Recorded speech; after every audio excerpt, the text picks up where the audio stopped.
పేరు వెంకటరెడ్డి.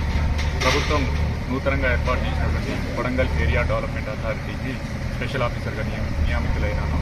నేను ఈ నెల 30వ తారీఖున ఛార్జ్ తీసుకోవడం జరిగింది. ప్రభుత్వం ఈ కొడంగల్ నియోజకవర్గ యొక్క సమగ్ర అభివృద్ధి కోసం కొడంగల్ ఏరియా డెవలప్మెంట్ అథారిటీ అని జియో నెంబర్ 14 ద్వారా కొత్త అథారిటీని ఒకదాన్ని ఏర్పాటు చేయడం జరిగింది. నేను ఛార్జ్ తీసుకున్న తర్వాత ఆఫీస్ ఏర్పాటు, సిబ్బంది నియామకము ఆ ప్రక్రియ కొనసాగుతుంది. ఇదంతా ఒక వారం 10 రోజుల్లో పూర్తి అవుతుంది.